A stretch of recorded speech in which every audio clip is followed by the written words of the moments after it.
The rest ay wala po sa flood-prone areas. This is the initial observation of the President. Is his observation fair enough to you?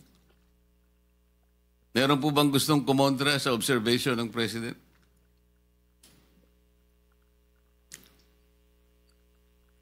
So silence is acquiescence. Ang sabi pa ng Pangulo, more than 350 billion or 6,021 flood control projects do not specify the exact type of flood control that is being built. Halimbawa po, kung repair works yun, o kaya cut-off channels, o dikes, o drainage structures, flood mitigation structures, retarding basins, revetments, slope protection spur dikes, waterways, or embankments. Walang ganun eh. Sabi niya, hindi man lang dinidescribe ito eh.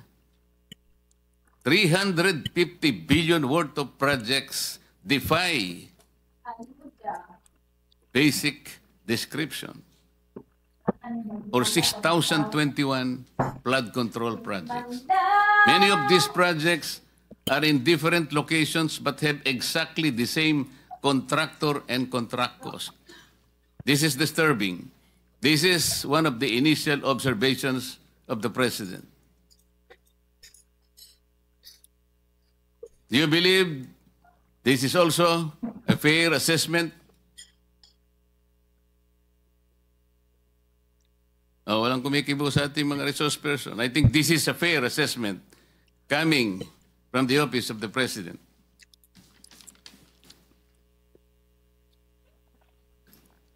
Meron pong ginawang actual na inspection ang Pangulo. In Kalumpit, Bulacan. Lumabas po ito sa mga dyaryo. Initial inspection showed the dike appeared to have not followed the right specification, sabi po dun sa dyaryo, of materials and also appeared to have gaps in the dike that made it incomplete. Ngayon ka palang magsisimula? Nagpakuha po ng scuba divers ang Presidente. This is what they call tactile inspection. Nakita po nila doon ang... Stress na kaya? Ito po nakalagay. Scuba divers were dispatched to assess the flood control project. They reported that the concrete underwater was of varying thickness and was shaddily built. The divers also reported the steel reinforcement were not driven into the river, so water is still flowed underneath. Let us break that down. Ang ibig pong sabihin nito, kahit kami po hindi naman inhinyero, karaniwang po sa inyo lahat ngayon ay engineer, hindi po nasunod yung specification. Dito lamang po lumilitaw yung mga tinatawag na seat piles. Hindi po ibinaon sa tamang lalim. Ano pong ibig sabihin nun? Karaniwan po, and I think you will all agree, 6 meters po yung seat piles eh. Talaga pong pipiliting ibaon yun. Yung 5 na metro ibabaon mo, maring ang lilitaw na lamang na nakikita mo is 1 meter. What is the significance of that?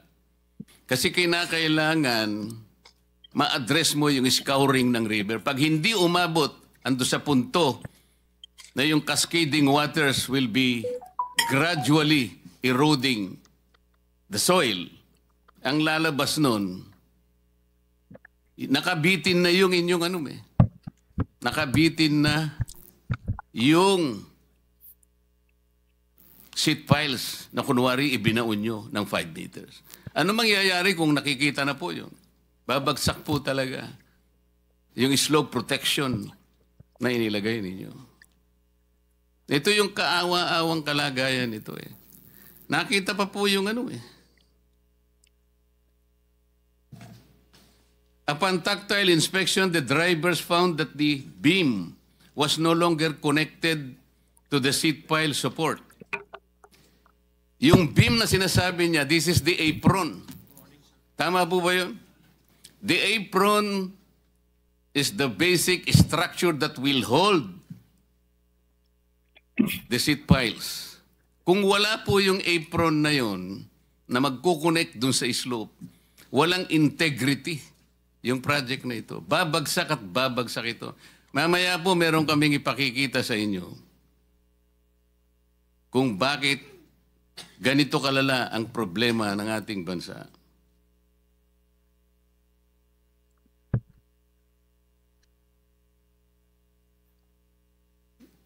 Ready ba yung isang slide natin para makita lang yung... Ikaroon tayo po ng idea kung ano yung revetment. Ito kasing binisita po ng Pangulo, embankment po ito, diki po ito eh. Yung embankment po, pangkaraniwan pagka diki, ginagamit din kahit na mga tricycle lang, mga motor nakakadaan. Pero dapat merong slope protection yun eh. Pagka yung embankment lang, pagkatapos yung binaon yung bakal, wala pa rin, magigiba yun. Ready po ba tayo doon sa isang slide para magkaroon? Ayan po. Ano po yung tawag dyan, Secretary Bunuan? Di ba revetment yan? Revetment, Your Honor. Ayan po, ang kaawa-awang kalagayan ng revetment, meron pa pong nota dyan sa nagbigay sa akin. 80% lupa, 15% semento, plus 5% bakal equals pera. Ano po dapat yung reinforcing bars nitong revetment na ito? Kasi po wala eh. Kahit na po siguro kawayan lang, wala yan eh. Tingnan po ninyo. Wala pa po tubig ito. This is supposed to be, siguro medyo river po ito eh. Tatagal po ba ito, Secretary? Itong ganito? Hindi siguro, Your Honor. I think this is a failure of the structure in itself. So, dapat wala nang siguro. Tsakin mo. Tatagal ba ito? Hindi po. Alam po nyo kung saan ito? Kayang-kaya naman po ninyong ma-identify. Nasaan po yung mga district engineers nyo? Para wag na po sabihin kung kanino galing yan. Kasi malalaman din po natin yun eh. Why do you think the contractor of this project adopted this kind of anomalous activity? Marami pong ibig sabihin yan eh. Meron tayong kasabihan, Chair Erwin, the picture paints 1,000 words. Dito po, hindi words, pera ang nakalagay. 80% lupa plus 15% semento, 5 plus 5% pera, 5%. 5% bakal, ano daw, Chairman? 5% bakal. Oo nga, equals?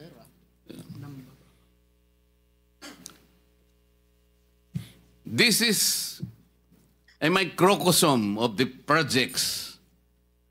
I think this completely represents the project na ginagawa po ngayon. Kaya wala po talagang mangyayari sa mga projects. Ang contractor po nito ay St. Timothy Construction Corporation. Nandito po ba ang representative?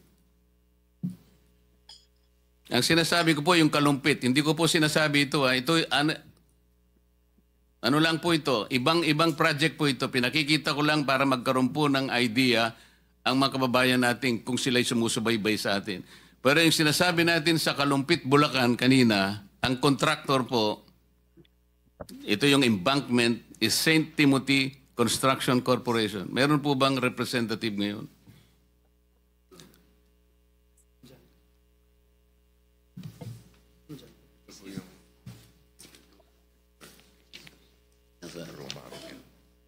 Ito?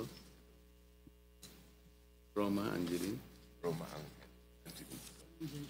The representative is one Miss Maria Roma Angeline Rimando. Nandyan po ba kayo, Madam?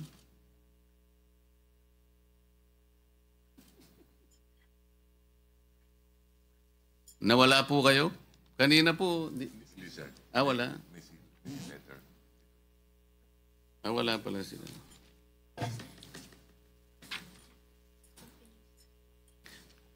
Before we continue, let me acknowledge the presence of Senator Joel, our Majority Leader. Thank you.